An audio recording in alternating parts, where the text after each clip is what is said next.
Welcome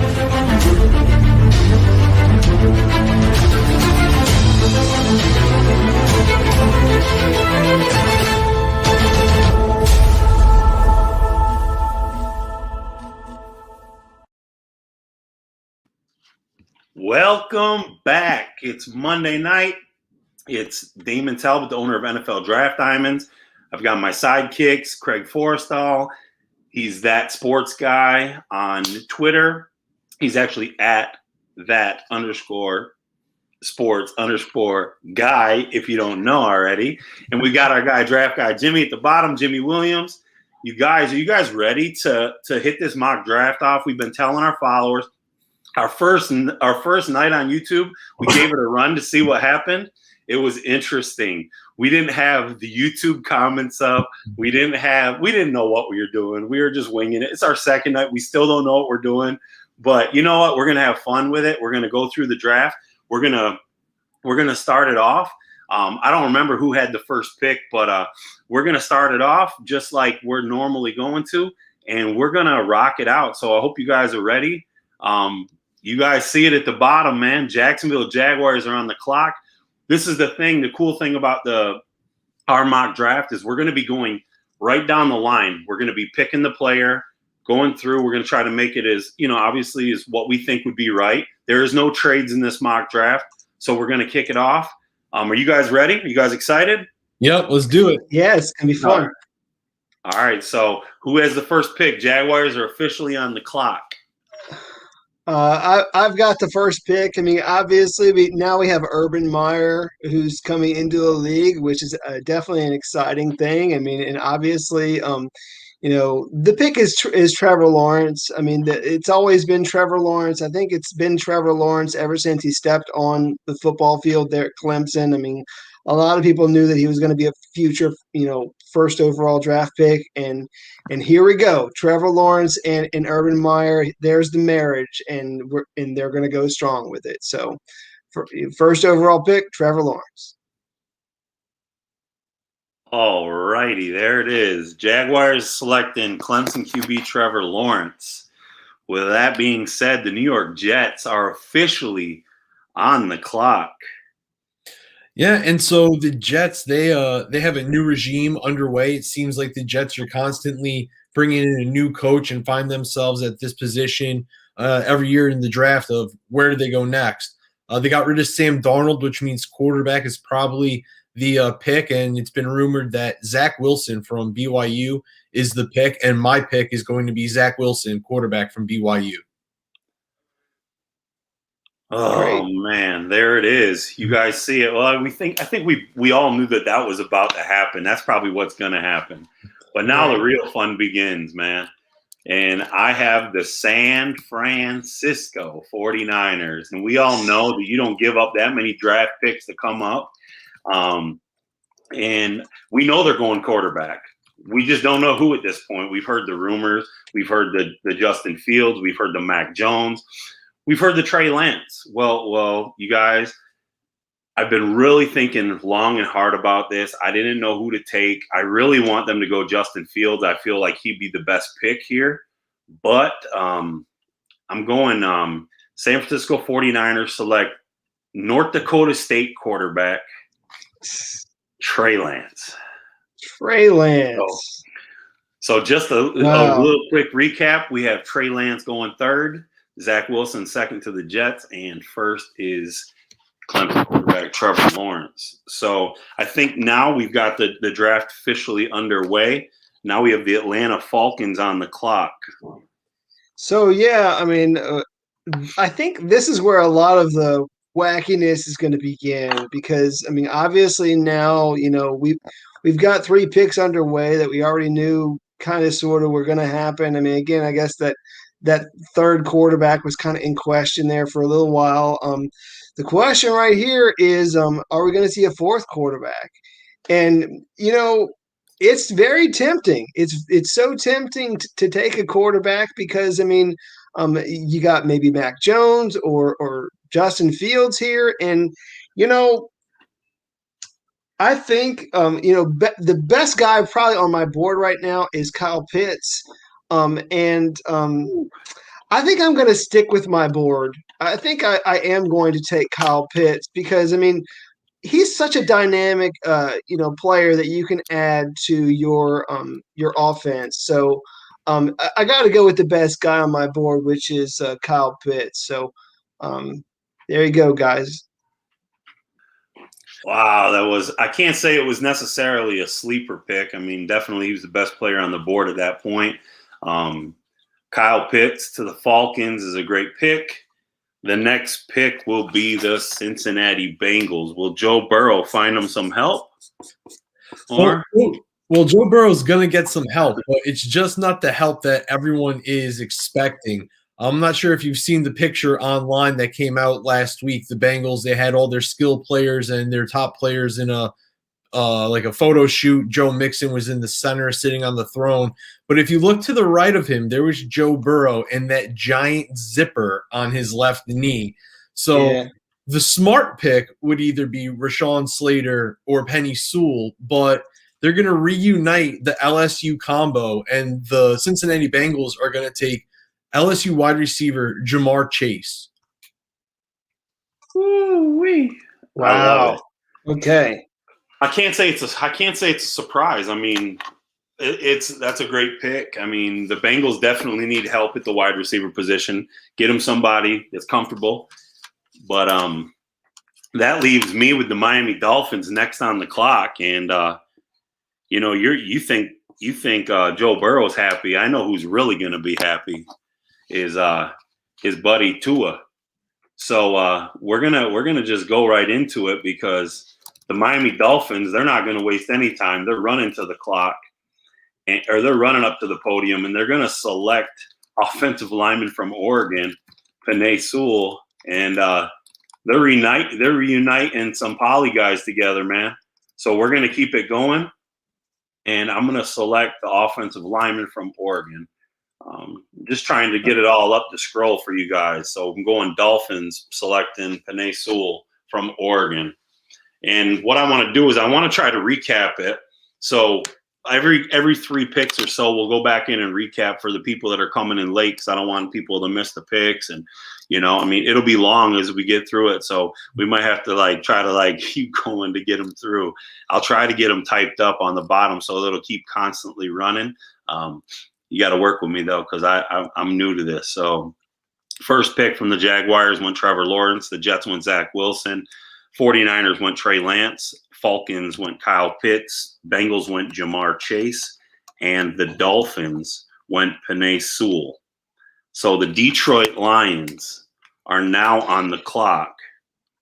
Yeah, and quite honestly, if we did do trades, I would probably say to trade down a little bit. But I mean, since we're not doing trades, the Lions are void of very, talented playmakers to throw to. I mean, we really need a wide receiver here for the Lions. And the wide receiver that I'm going to go with is Jaylen Waddle. Which to me is a little bit more exciting. I mean, when he's healthy, he's a whole lot more exciting than Devonta Smith. I mean, obviously Devonta Smith, the one thing that people were, worried about was, again, his size. I mean, very lanky kid, really should be 20 more pounds than he currently is. So I'm going to stick with a guy who's very dynamic, can also be a return specialist too in Waddle. So that's who I'm going to go with for the Lions. I wish we had that. We need that. I need to download the sound on my phone. We'll do it next go around. So the Lions are selecting. Boom! Did I get it on the bottom of the screen? There it is. Alabama wide receiver, and it's not Devonta Smith, which is not a bit surprising. I actually think this is the way it'll probably play out, and it's crazy as it sounds. I think Waddle's probably the better player overall, but we're going to continue. Number 8, Carolina Panthers are on the board, guys. What do you guys got for Carolina? Yeah, so I was sitting here with my Carolina Panthers pick, and I had 2 things in my mind that I wanted to happen. Pie in the sky, best case scenario, Kyle Pitts miraculously makes it to number 8. It wasn't going to happen, but that was what I was hoping with this pick. And then if that didn't happen, I was hoping that an offensive tackle would be there, and I wanted my guy Sewell. But unfortunately, he's not there, which leaves me with the second best offensive tackle on the board. I'm going to Northwestern, and I'm taking Rashawn Slater. Nice. See if I did this correct, guys. All right, so I tried putting it at the bottom, so hopefully I did that right. So work with us here. Panthers select offensive lineman from Northwestern, Rashawn Slater. Boom. There it is. So that leaves me. Nice. Good old Denver Broncos. Oh, man. Do I have a choice to make here? I really do. I've been trying to sit here and think of what John Elway will do. And to be honest with you, John Elway is not dumb. And many people may question him. Many people may ask certain things about John Elway, but John Elway knows one position pretty well. And I would say that's quarterback. Maybe he doesn't draft them well. Can't say that. But he loves his QBs. He's been on every kind of trade that you can think of this year for a quarterback. He's called. He's probably called about Jimmy G. He's probably called about anybody that's available at this point. And I cannot blame him. I'm sorry, Drew Lock is probably not the answer, but you need to get somebody in there to compete. And who better than the kid that's getting criticized more than anybody in the NFL draft, the kid that's getting thrown under the bus more than anybody. And I'm sorry, I don't care if he has epilepsy or not. Broncos are selecting Justin Fields from Ohio State. And I think it's the right pick. I think if they can land Justin Fields sitting at 9th overall, I call it a home run pick, in my opinion. I'm excited about it. I think it's a good pick for them. I think he comes in. You don't need him to come in and start right away, but he can come in if he has to, and he can perform. So Justin Fields to the Broncos is the pick. The next on the clock is the Dallas Cowboys at number 10 overall. You know what really sucks is when you're actually drafting for, a team that you don't necessarily like. And so, obviously you have to try your best to be as impartial as possible when these things come around. So I think they go corner here. And really the question is which corner is going to be available? Because, there might be a corner that would go, maybe a couple picks higher. And here I think they go with Patrick Surtain. He's there. No one's picked him yet.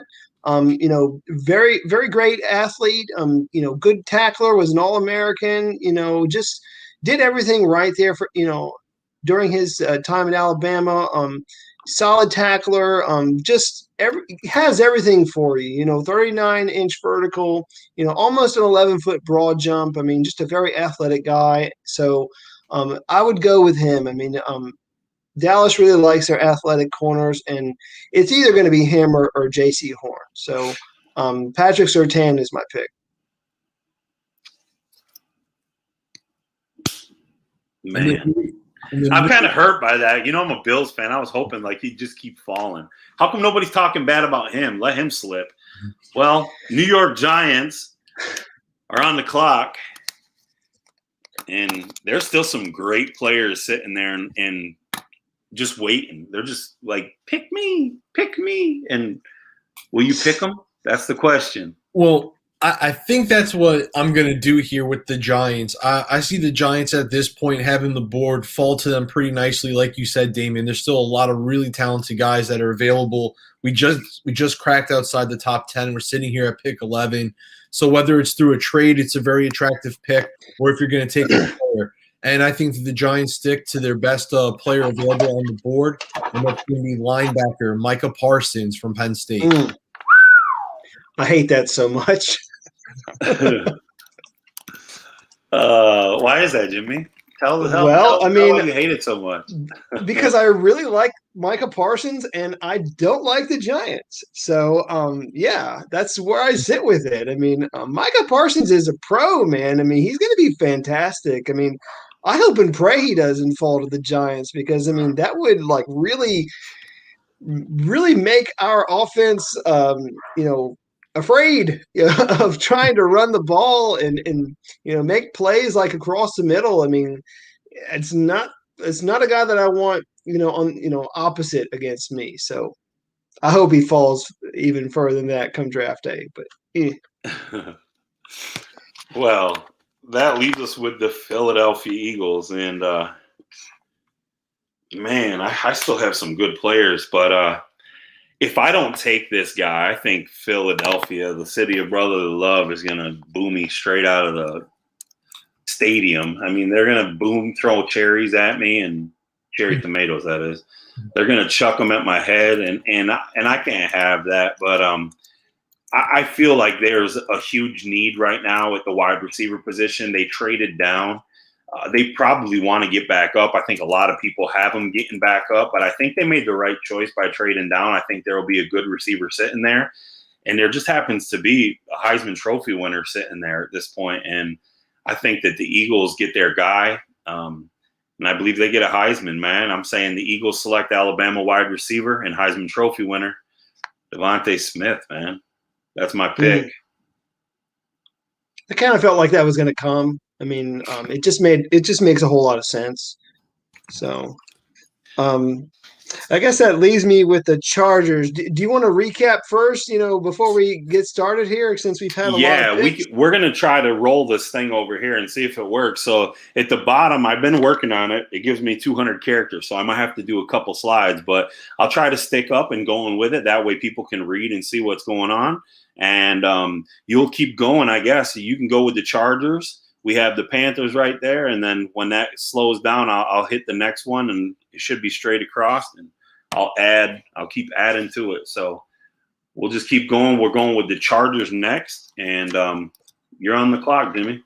Gotcha. I mean, really here the questions that we have are, do we protect our investment, with trying to get maybe a guy on the offensive line, or do we, maybe bolster our defense a little bit? I mean, I think that's kind of the possibility.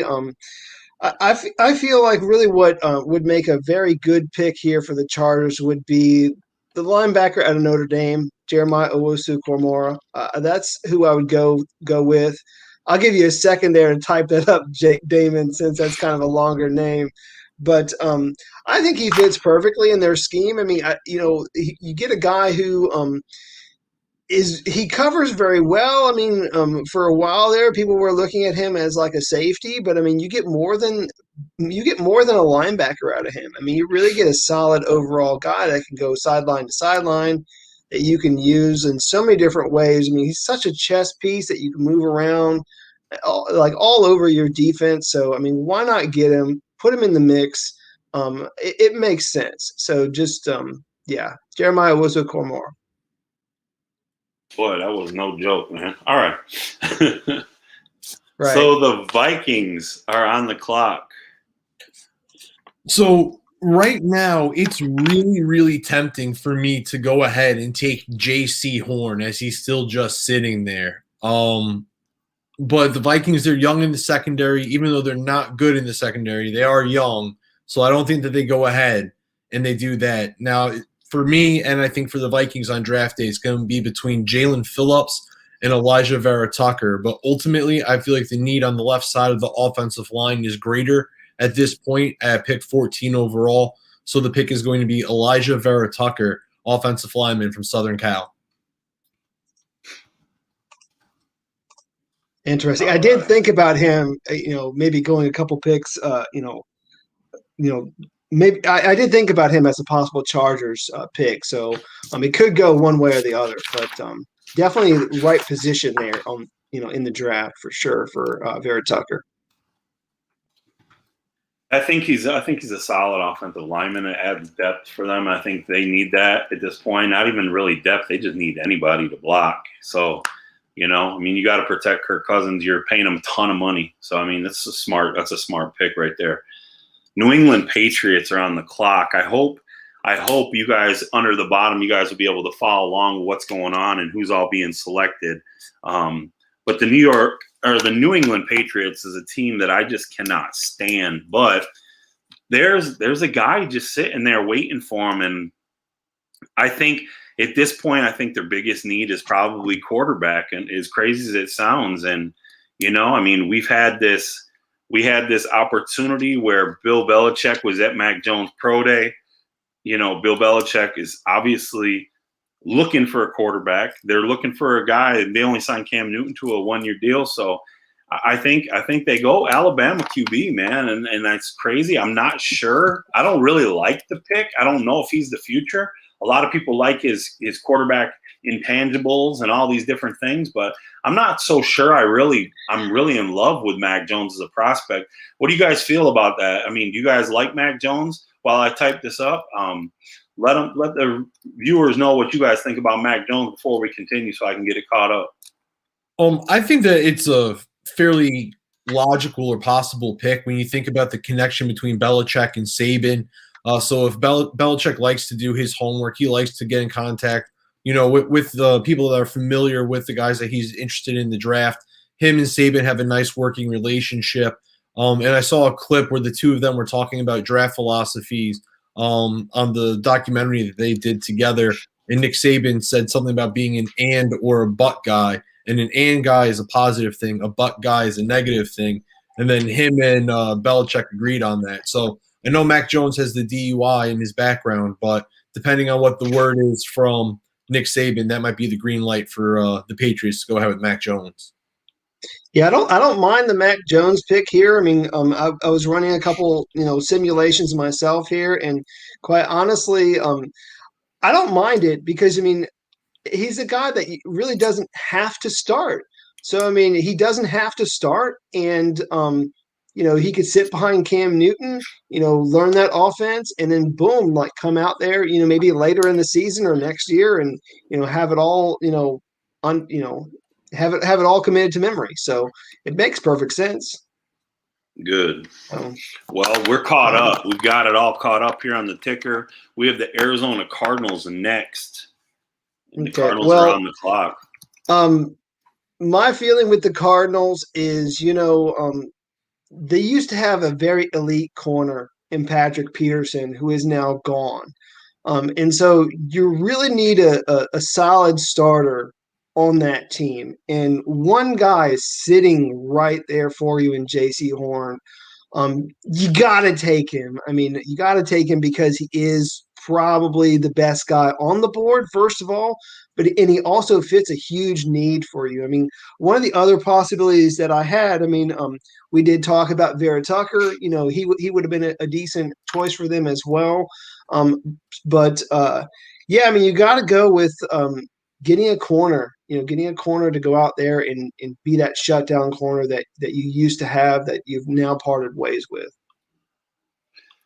Actually, I like that pick a lot. I think he'll fit that system well as well. I mean, what's crazy? I'm going to be honest. I have a lot of South Carolina followers because I lived there for quite some time. And, there's a lot of guys that really hate on J.C. Horn, which is kind of crazy. I don't get it. Yeah, I know. I've read a lot of people hating on J.C. Horn, but I'll tell you what, the kid's a gamer. He comes out and fights every game, and that's a great selection. Yeah. With the Cardinals selecting JC, I'm sorry, I didn't mean to cut you off. No, it's all good. I just wanted to remind people that this guy absolutely destroyed his pro day. 4.39 40, 41.5 vertical, 11 foot 1 inch broad jump, even busted out 19 bench reps. I mean, the guy is an animal. Getting him to follow you, which I think for some people, J.C. Horn might be the first cornerback, like on most people's boards. I mean, getting a guy of that caliber, you gotta take him. Yeah, I agree. The Raiders are officially on the clock. The Raiders. Well, the Raiders always do something on draft day to make you just kind of scratch your head, especially in the first round, whether it's taking Darius Hayward-Bay, however long ago it was, or whatever they've done in recent memory outside of the Josh Jacobs pick. So for me, I'm going to go ahead. I'm going to throw another curveball at everyone in this draft, and I'm going to go back to Northwestern. I'm going to go cornerback Greg Newsome. Okay. All right. Hey, that was our first slider, curveball, whatever you want to call it. Yeah, but you know what? Look, break it down. Look at him as a prospect. Big physical corner. I mean, fast.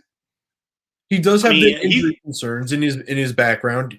Out of 31 possible games, he did miss about half of them. So there are the injury concerns, like you said. But when he's on the field, he was dominant in the Big Ten. Faced a lot of pro competition. Didn't look out of place, given Northwestern's tradition in the Big Ten, usually as being a cellar dweller. He played tough ball. It was a good team that they had. There were other pro guys on that defense. Linebacker Patty Fisher should get a look later on in the draft. And we already mentioned Rashawn Slater, so it's not the Northwestern of old. They got some ball players. There are some questions with Greg Newsome, but I feel like the defensive backfield is a big need for the Raiders, and Greg Newsome's the guy that they go with. Interesting. And there's also a run of corners right now. And the thing is when you first start getting a run of corners like that, or guys at a particular position, I mean, you might end up having some guys wanting to trade up. So that pick of Greg Newsome might end up being another team, that ends up coming up and grabbing him. So that might happen. You just saw J.C. Horn come off the board. Somebody's got to say, "Oh my God, I'm so worried. I want to make sure I get my guy," and that was my guy. So, great pick there, Craig. I like it. I like it too. It's kind of a curveball, but it's not something that's like a huge reach. I don't think it's something that couldn't be seen. I think he definitely has everything that you're looking for in a corner, depending on what type of corner you want. I mean, if you're looking for a more of a slot guy, he's not the answer, But I mean, for an outside corner, I think he's a great pick. I think that's a pretty solid pick. With that being said, I'm on the clock again, and I have the Miami Dolphins for the second pick. The first pick, they went out and they helped Tua by landing a solid offensive lineman and Penei Sewell. And they got to get him more help again. And you know what? I mean, I've looked at the roster up and down, and I know what the Dolphins fans want. So you know what? When the Dolphins fans want something, I hate it as a Bills fan, but I think you got to give them exactly what they want, And I think it'd be crazy not to give them this guy. I'm going with Najee Harris, running back from Alabama, and I think that the Dolphins get another player that can come in right now. They can help. You're not wondering who's going to play for the Dolphins. Craig was our fantasy guy last year. It was like they had a running back every week. They had what was his name? Savion. Ahmed Salvon. Yeah. There was a whole bunch of guys. Patrick Laird was fantasy relevant for a minute. What? Yes. I remember reading. I'm going, how many Dolphins running backs do they have? Every week, Craig's putting out running backs. I'm like, every week, Myles Gaskins and another running back, and then Matt Breida, and then get Najee Harris. You don't have to have that problem anymore, and the kid can catch out the backfield. He's a 3-down back. He can do it every single play. I hate that he goes that early. I'm a Bills fan. We're also looking at that running back position, but you know what? Man, I got to give the Dolphins a lot of credit, man. They're doing a lot of great things underneath their GM and their head coach, and I think they're on the right path, man. So hard to say that as a Bills fan, but I think we're on the right path too, so I'm not going to be too upset. So with that Dolphins pick, they're definitely taking Najee Harris, running back from Alabama. Washington football team and Jimmy Williams are on the clock.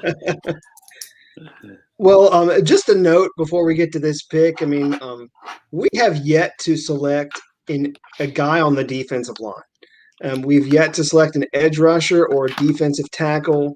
So something to keep in mind. I mean, this may not happen come draft day, but I mean, just something to keep in note. I mean, you have guys like Ojulari, Pay, Barmore, Phillips. All these guys are all available right now. But the guys that I've kind of been going back and forth with regards to Washington's pick. I mean, I'm looking at guys like Trevon Moehrig. I mean, I'm looking at perhaps maybe like Kadarius Toney. or I still keep going back to the fact that we really truly need a left tackle, and probably getting a guy like Christian Darrisaw. And even though I'm a little hesitant, I got to go with Christian Darrisaw. I mean, you figure a guy right out of our backyard, there at Virginia Tech. I mean, you got to get him. I mean, you got to get him because, at the end of the day, I mean, whoever's going to be our quarterback of the future, whether we get him in round 1, round 2, if it ends up being, Taylor Heineke, you need to protect him. So Christian Darrisaw's got to be the pick for Washington. So I'm going with him. There it is, man. The guy that you actually said just the other night, you said, I'm not real high on him. And this is your football team. Was that I know. Are you smoke screening the own fans, or what are we doing here? No, it's not a smoke screen. It's more like, I think it's just, each and every time you go out there, man, you get a guy and he ends up, getting injured or something bad happens, or, something like that. So I'm just always walking around on eggshells. I mean, just praying that he's going to, actually, pan out. So I'm more so just praying that he's going to pan out. So we have a desperate need at left tackle. And you figure outside of him, I mean, you really don't have another player that could fill in there at left tackle. Maybe Sam Cosby.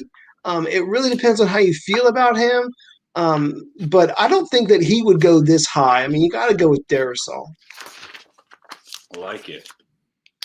With that being said, Craig, you're on the clock with the Chicago Bears, buddy. Well, Christian Darrisaw was actually the guy that I wanted to fall to number 20 with the Bears. And given how I knew Jimmy was not exactly president of Christian Darrisaw's fan club, I thought I had a shot. Nope. But I think offensive tackle is a major need for the Bears. So I'm not sure if it's Jalen Mayfield. I'm not sure if it's Tevin Jenkins. I feel like it could even be Spencer Brown right here for the Bears. But I'm just going to go ahead and I'm going to hold true to my offensive tackle ratings. And the next offensive tackle that I have rated is Tevin Jenkins from Oklahoma State. So the Chicago Bears take Oklahoma State offensive tackle Tevin Jenkins. There it is. I don't know if I spelled his name right. I hope I did. If I didn't, screw it. You got to suck it up for a minute. You're fine. We're good. Look at me. This thing is not easy to run, man. I feel like I'm well, look at us. Well, we're already on the 21st pick and we're flying. So yeah, man, this is great. Indianapolis Colts are on the clock, and I think the Colts can go in a lot of different directions here. I know one thing. I know Chris Ballard's not afraid. He's not afraid to pick a player that he feels is the best available player, regardless whether – I don't care. He's not afraid to make a ballsy move, okay? That's what I've known Chris Ballard for some time. Great dude, not afraid to make a move. And I really think deep down inside that the Colts are not afraid to make a selection here. And I think they're going to take a player that is sitting there that could really help their team, may not be able to play right away, may not be able to come in the first day to be able to play for them, but I think he's the best defensive lineman in the draft. And I think the Colts are going to select Miami pass rusher. You guys ready? Mm-hmm. I'm going Jalen Phillips. All right. And I'm gonna go. I don't know if it's the Ian or Ian, but Jalen Phillips is my. Is it? Well, it's close enough. So if it's wrong, like I said, that's my guess. Was that right? Or was I wrong? It's AN. Okay. Well, sorry, y'all. But I think the Colts here could have definitely went offensive tackle. I think they could have went the kid from Notre Dame. I think they could have went a lot of different areas. But I think when you look at this kid, Jalen Phillips, I think that you look overall at his ability. The only thing you really got to worry about is his injury past. But overall, this kid's a freak. I mean, specimen that we've seen. I mean, his pro day was gross for a defensive end. I think you add him to what they already have on a nasty DN. Listen, their defense is gross, period. And now you're adding another player that can get to the QB. I think they've had a huge upgrade with the quarterback position. I'm a huge Carson Wentz fan, as you guys know. So overall, I'm going with a pass rusher. But like I said, Jalen Phillips is my guy, and I know I spelled his name wrong, y'all. So don't hate me. It's all good, man. So I guess that leaves me with the Titans, which the Titans, a little interesting, now, I mean, again, I feel like I need to give away my board just a little bit. I mean, again, guys, you had already taken an edge rusher there, but we still have a lot of good edge rushers out there. One of the picks that I think that the Titans are going to need is they're really going to need a wide receiver. I mean, which is kind of strange when you think about it because, I mean, you really don't see the Titans as perhaps a team that throws the ball a lot. But the guy that they drafted, a few years back, and Corey Davis, is gone in free agency. So, I mean, they needed a bigger-bodied outside presence at wide receiver. And so that kind of leaves you with perhaps two options. I mean, one of which is Rashad Bateman or Terrace Marshall out of LSU. And that's who I'm actually going to go with. I mean, I'm actually not going off my board because I feel like this is more of a, I don't know, just characteristically, I mean, I feel like he fits more so with the Titans because, I mean, coming from LSU, also a little bit bigger, 6'3", 205 pounds. I mean, a guy who's very physical, but also has some speed to him too. I mean, I think Terrace Marshall, I mean, it may seem like a bit of a reach here. Some people may have Bateman just a little higher on their board, which I actually do, but I just kind of see this as more of a position fit. I mean, I feel like it fits them a little bit better in what they're trying to do because you have a guy out there who can actually be a solid, I know it sounds silly, but solid blocker as a wide receiver as well as a deep threat. So Terrace Marshall it is. And then that brings me back to the Jets. So first time around, I went Zach Wilson. And I'll give away a little bit of my board as well right now since Jimmy did the same.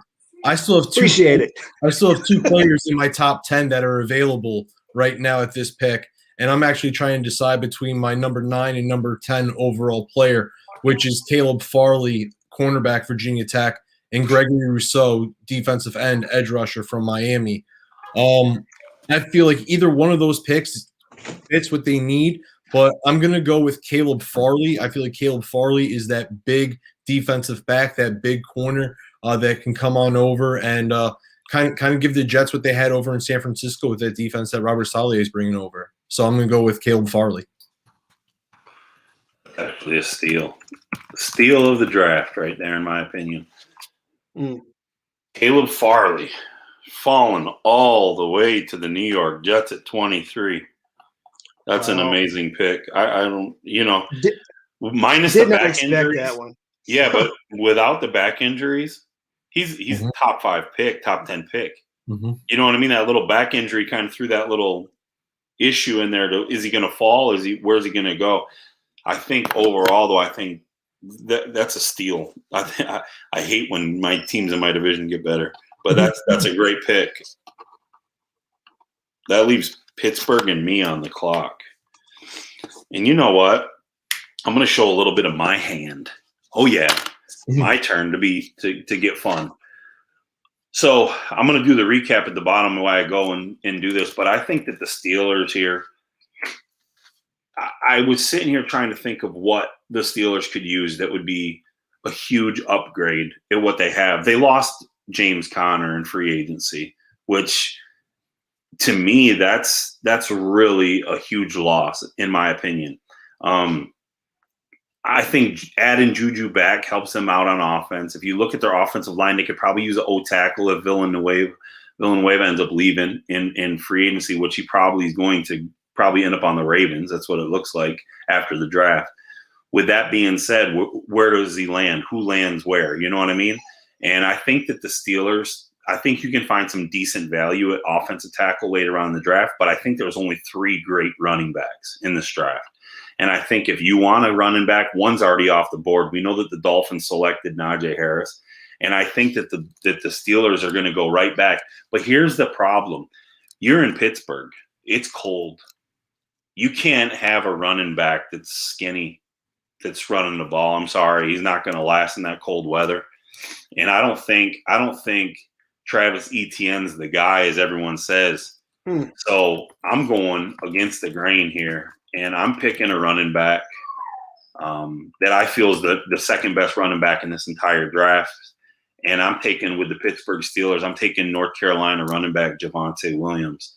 I feel like he has Pittsburgh everything in him. He can catch the ball at the backfield. He can run. He's a workhorse. And that's my selection for them. Don't know where he'll fall, but I think if he does land on the Steelers, he will have a shot. Like Daniel Kelly said today on our website, he said he will have a chance to win Rookie of the Year. If he lands on the Steelers as the workhorse back, he will have a chance to be Rookie of the Year, period. And I feel like he is better than – I think he's the second best back in the draft. So I'm taking him with the Steelers pick. Might be a little bit of a reach in some people's opinion, but I don't think it's a reach. I think it's an amazing pick. Wow. That's a wow for me, man. Like I didn't expect that one at all. I mean, for me, he's more of a second rounder, maybe. So, but yeah, kudos to you for putting your foot down. I like that, Damon. I love it. So I guess I'm now back to the Jaguars.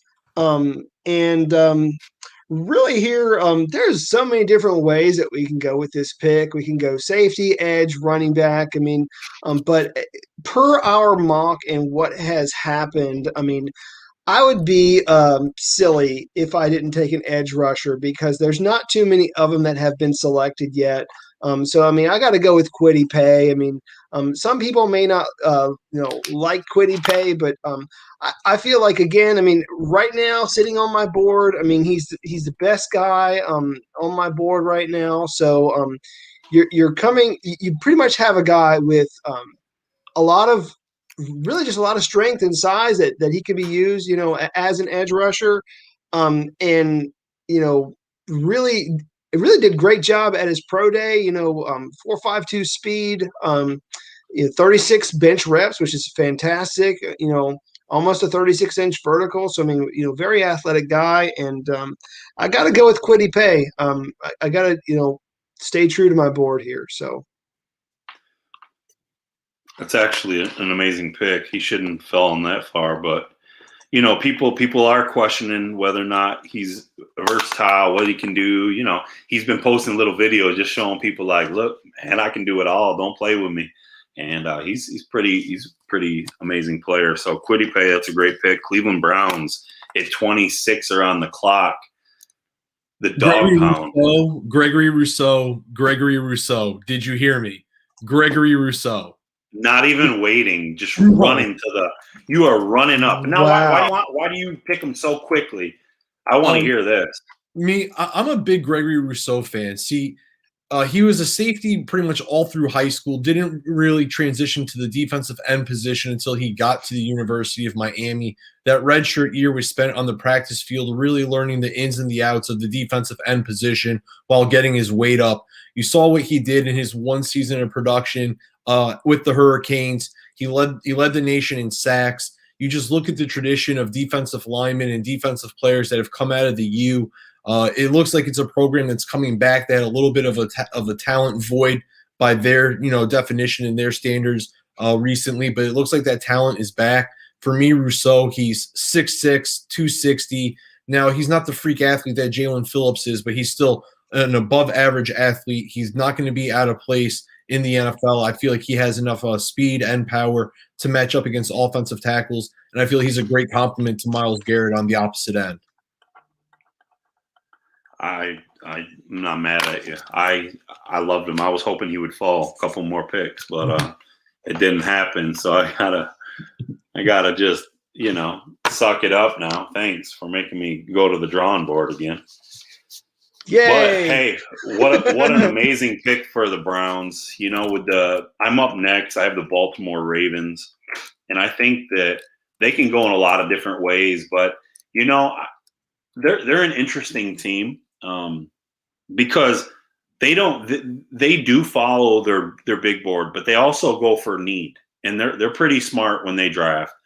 And they usually hit home runs when they do draft early, especially when they take a player that they feel is the best at that position. Like when you take a Patrick Queen, look at what he did. You know what I mean? So they take their player, you know, they stand on what they take. They don't really care. In the later rounds, they always get comp picks so they can pick extra players at the position if they feel like there may be a need. They're real smart with that. But I'm going to go out on a limb here, and I'm going to take a center. I think the Ravens lost Matt Skura. That's kind of a huge loss to them. But I'm giving them Creed Humphrey early in the first. I think that Creed Humphrey can come in right away. He's the healthiest offensive lineman probably in the center position, and I think that he can come in right away and start for the Ravens and block for the next 10 years. And you got to protect Lamar Jackson. That's the smartest thing right now. The kid's amazing, but if he's running for his life and you don't get him any help at wide receiver, that's another thing. But, you know, I think deep down inside, I'm going with the Ravens, and I'm selecting a center with Creed Humphrey. And that leaves the New Orleans Saints on the clock at 28. Well, there's a lot of different guys that I feel like, you know, like we can pick here, you know, still, like we said, I mean, a lot of great talent on the board. And Kadarius Toney just keeps popping up for me. I mean, you got to have another guy out there, somebody who can play the slot. Is going to be a hit with the fans too. I mean, you got to have some, you know, exciting talent to throw to. I mean, it seems like, you know, there's going to be this whole shift in, you know, giving the reins, you know, to a different quarterback there. So we'll see how it goes. But I mean, I do feel like Kadarius Toney is he fits. He really fits what they need there, you know, with an explosive, you know, guy there in slot. So that's got to be my pick there for the Saints. Kadarius Toney. I actually watched him play, and he makes some ridiculous catches. I was there live, and Toney is an animal. That kid makes some sick plays. You know, I don't know who's going to be throwing the ball, but he definitely can make some plays. So that leaves the Green Bay Packers and Craig. That's his favorite team, by the way, too. Yeah. Let's make sure we mention that. This is his team. So we made it so we could all pick for our team. So Craig is a Packers fan. So if you hate his pick, Packers fans, cheeseheads, you guys can dog him. It's okay. Make sure you throw a comment in there and thumb down him or whatever you want to do. Well, Christian Barmore right now is the player that's staring at me. He's my highest rated player on my board, and I feel like he does fit the Green Bay Packers and what they need to do defensively moving forward. But that's not going to be the pick that I make. I'm actually going to go with someone that I see a little bit of Brian Urlacher in, and I definitely feel the Green Bay Packers need this in their defense. They've been void of linebackers for years. And I feel that Zaven Collins, linebacker from Tulsa, is exactly what the doctor ordered. Comes in 6'4" in that 260 range. He can move. He can play inside. You can drop him down outside. When he plays inside, that's when I feel like you see the Urlacher in him. But if you look back at Clay Matthews, they used him in a similar role, played him inside early downs, moved him outside on pass rush situations. So I feel like Zaven Collins brings them that versatility that they've been lacking at the linebacker position. So for me, that's why I'm going Zaven Collins, linebacker, Tulsa. So I have a question for you, Craig. I mean, I'm just kind of interested because, I mean, I feel like a lot of fans are wondering now, like, What about some weapons, man? What about a slot receiver? I mean, is that in play here? I mean, are you thinking about that at all for the Packers? I know I just got finished picking Kadarius Toney, but I mean, are That's there other exactly why guys I that? had to go. That's exactly why I had to go somewhere else because I was All thinking right, Darius Toney. He was someone that I was looking at as an early round possibility. Like you said, he's just pure electricity when he touches the ball. I mean, he's a home run threat. He can go the distance from anywhere. Damon, like you said, he's a human highlight reel. Some of the out of this world catches that he's made while he was at Florida this year. While he wasn't like a huge guy, didn't contribute from day one while he was with the Gators. When he was on the field and he did get the opportunity to perform like he was the guy this year, even with Kyle Pitts putting on such a dominant performance, Kadarius Toney was out of this world. So I feel like he can fit in perfectly with the Green Bay Packers if he was there playing with Devontae Adams because he's already had to be kind of that second fiddle in the passing hierarchy. So I would love Kadarius Toney in Green Bay, but based upon how this board fell, that's why I went Zaven Collins. interesting. Well, you know what that leaves? The Buffalo Bills on the clock. And all my Twitter followers, they're like diehard Bills fans. So Bills Mafia's in the house. And I really personally, I know where I want to pick right now, but I'm not 100% sure where they're going to go. They're either going corner, defensive end, or running back. You've already seen 2 running backs go off the board. Brandon Beane said in his interview just a couple days ago with the media, he said, I'm looking for a home run hitter if I'm going to take a running back. He said a home run hitter. Something different than what we have. Well, they have Zach Moss, who is kind of a bigger back, not the fastest. They have Devin Singletary, once again, not the biggest or the fastest. Who's the only running back left sitting there right now that you think is a home run hitter? I think that's about as easy of a decision as it is for me. I personally would take Asante Samuel with no problem, and I think that he would be my pick if it was me picking. But Bills fans will kill me if I don't take this guy and he's sitting there. And today they even had rumors spreading that this guy was going to jump up to take him. The Bills were thinking about jumping up to take him, and they sit at 30. They follow their big board, and he's there. Buffalo Bills select Clemson running back Travis Etienne. All right. I didn't think that you were going to make that pick. I mean, it's definitely interesting how that fell. So, Didn't want to. right. So yeah, I guess that leaves me with the Ravens. You ended up taking Creed Humphrey with that first pick. Quite honestly, I felt like I could have gotten Creed Humphrey here. So I mean, I don't think that anyone in between these picks are probably going to be picking the guys that I might be interested in here.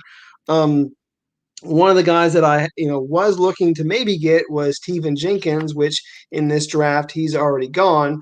So with basically now a need, because Orlando Brown is gone, I have a decision I have to make, and the guy that I have to go with is Sam Cosby, and the reason being is he's just he's the best offensive lineman on the board, I believe. I mean, 6'7", 300 pounds. I mean, very athletic guy.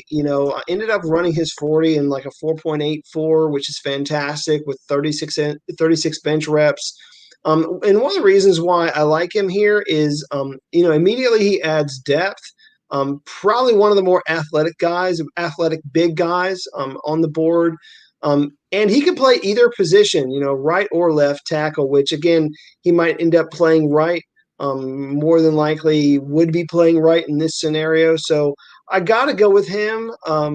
Not exactly following my board, so to speak, but I mean, given the glaring need that was created with the trade, I got to take an offensive tackle at some point in the first round. So Samuel Cosmi it is.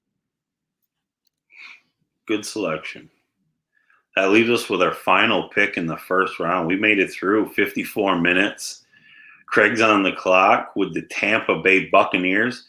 Give it away. Give it away, Craig. They don't need a pick.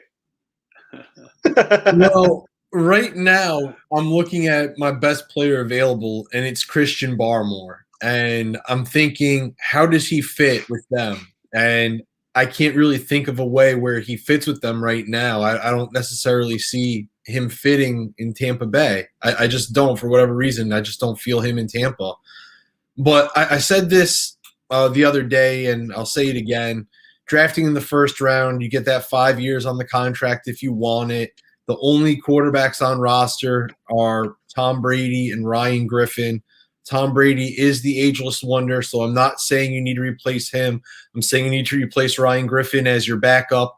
I'm going with Davis Mills because you do get the 5-year option with him.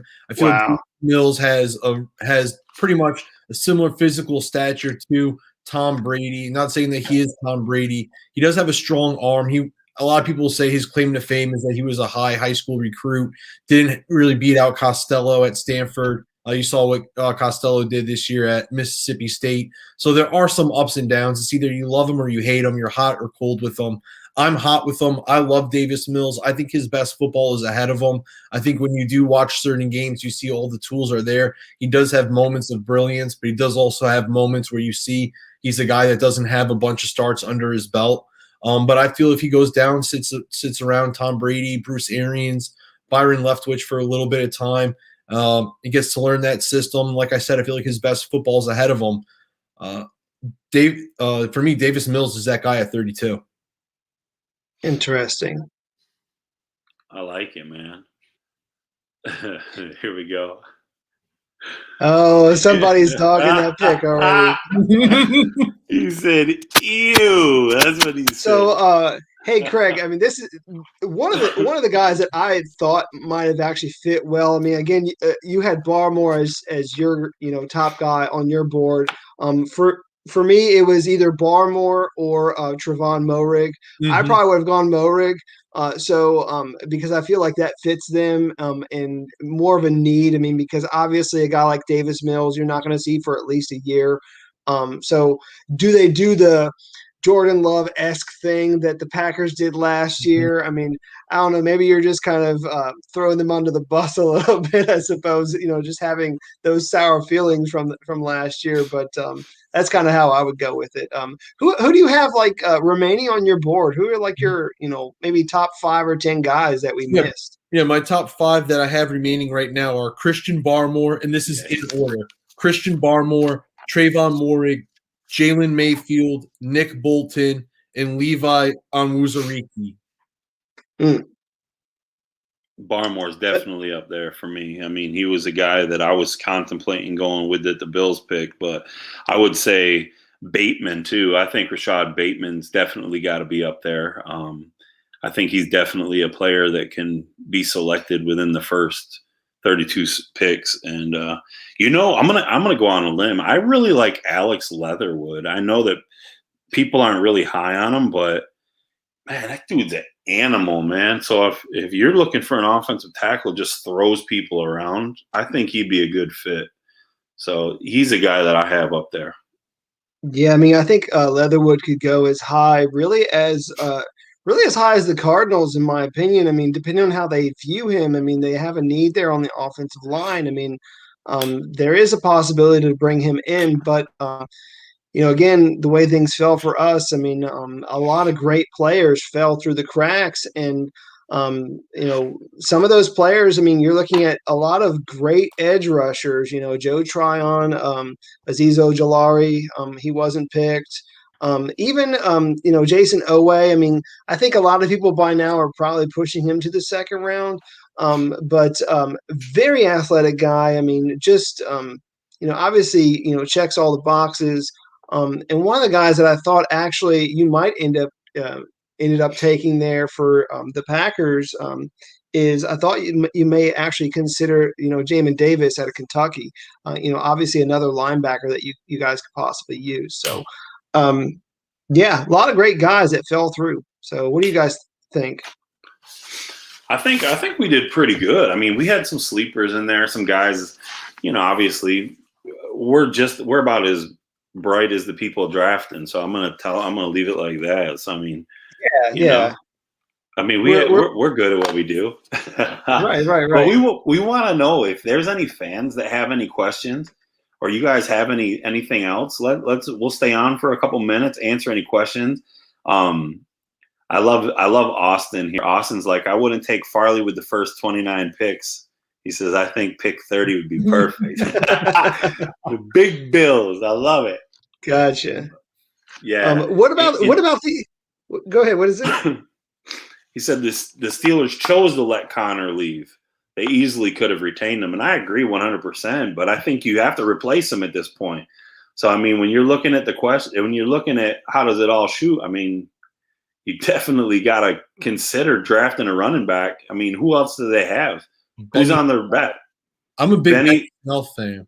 Benny Snell, Anthony McFarland too, I think, right? Snell is okay. I like Snell. Mm-hmm. It's just that even if Snell is their number one guy, they're going to need some more bodies there in the mix. Absolutely. So I mean, when do they get him? Do they get him early, or do they kind of hope and pray that their guy is there in the second or third round? So there were 4 teams that didn't have a first round draft pick. You guys want to go over those real quick?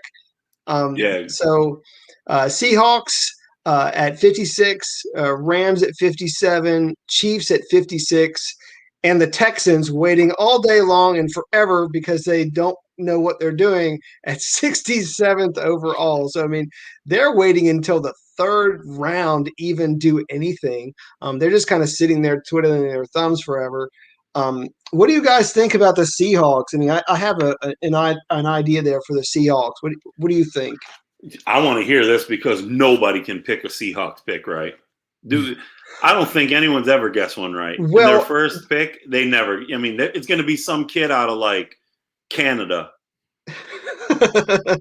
Well, the problem with the Seahawks, a 5'10" safety that plays linebacker from Canada. Whoever that is. The problem with the Seahawks is they only have 3 picks. I mean, with only 3 picks, you either have to just say who cares about the draft, or you got to hit on each and every guy. And so hopefully they're doing their due diligence. I mean, a couple of names that came to mind for me were Quincy Roche, possibly going to them as an edge rusher, but they also need some offensive linemen like Jackson Carman out of Clemson. I mean, those are a couple of names that, kind of came to mind for me. I don't know, Craig, did you go that far when you were, trying to do this, or anything you want to add?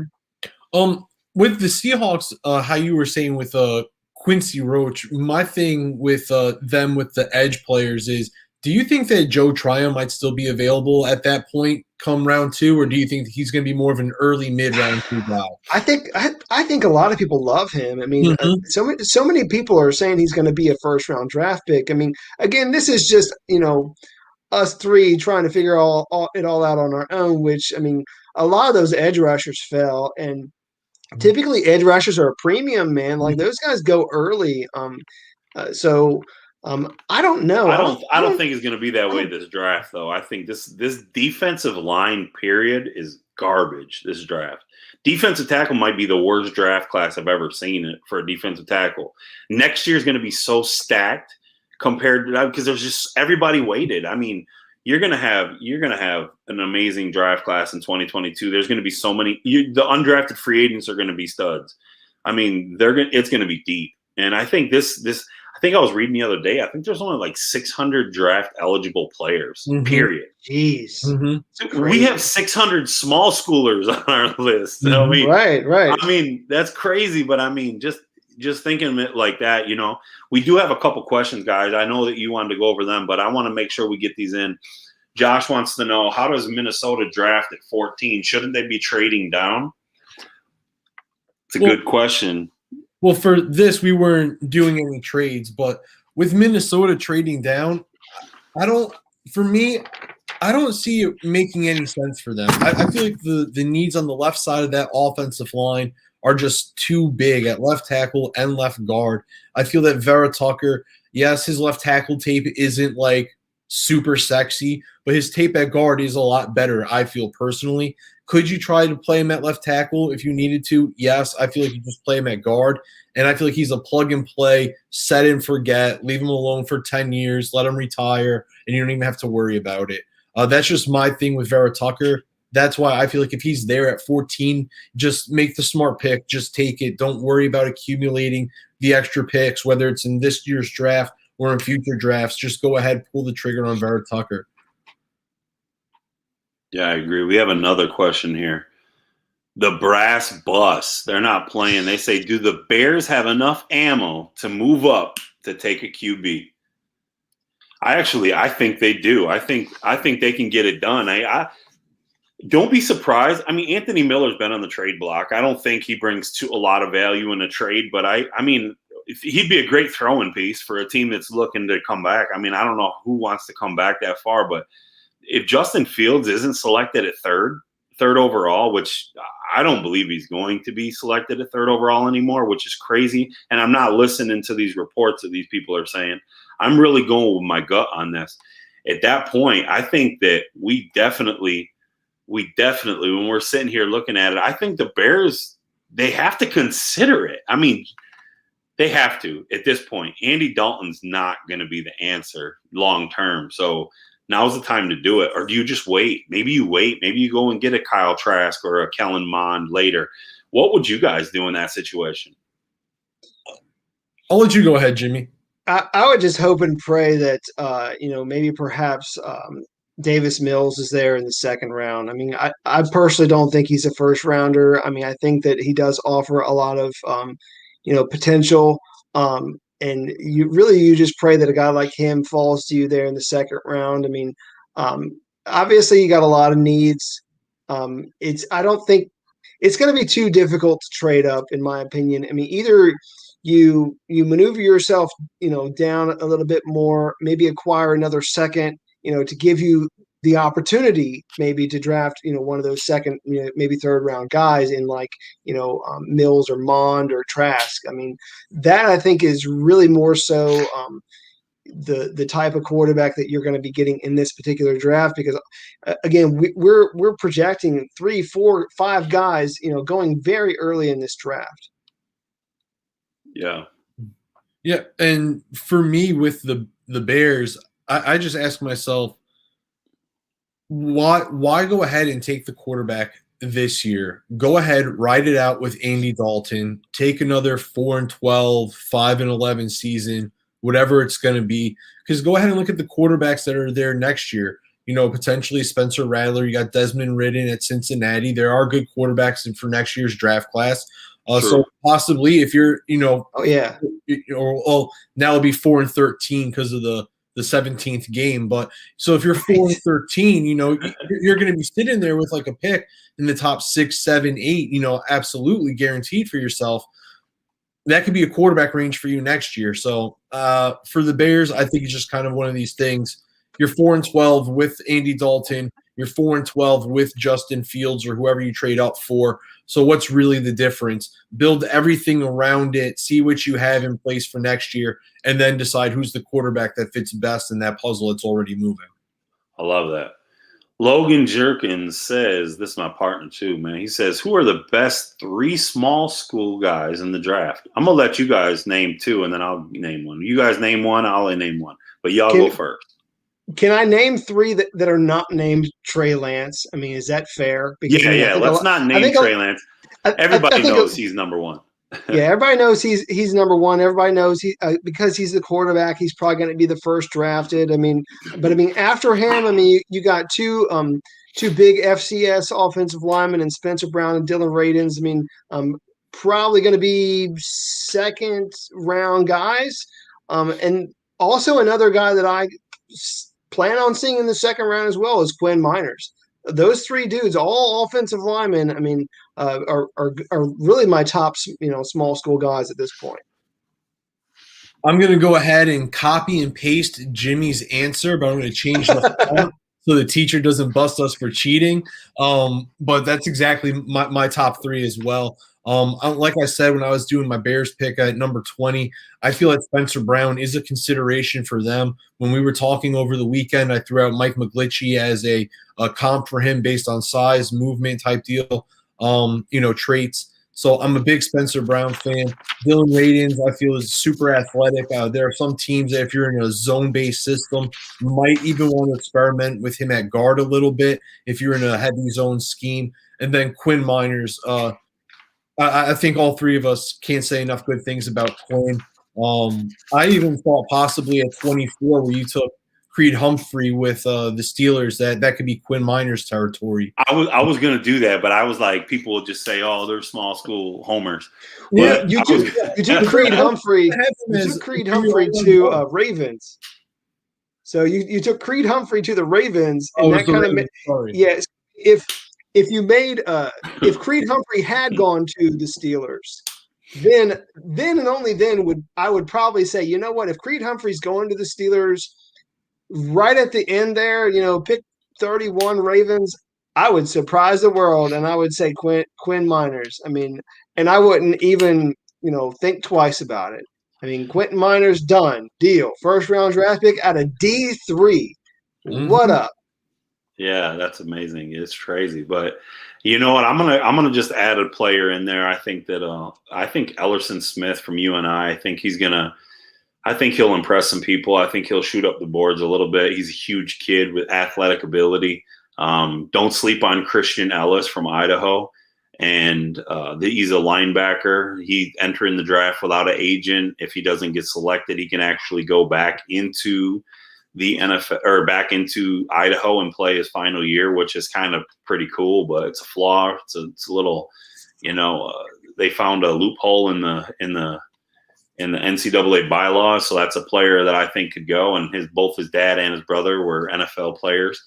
His dad played for the Lions. His brother is a linebacker for the Saints. So he's a player. And then, I'm high on Mike Strawn. I don't care what anyone says. I believe he's a guy that, I didn't want to keep using the same names and just cheat. I'm trying to use my own. I don't think they're first or second round guys, but 6'5" wide receiver with dummy speed and can jump, and he's got huge wingspan. Overall, I think he's a stud in this draft. We appreciate everything that's with everybody. We got here. The brass bus was pumped up. They said, "Great work, guys. Keep up the awesome content. The views will be coming." You know what? Hey, look, man, we don't care if there's 3 people on, if there's 1,500, we're going to keep doing it. We're going to get better at it. We're learning. It was our first mock draft. I mean, hey, look, it was a train wreck at first. The first week was a train wreck. This was so much smoother. Oh, man, this is smooth.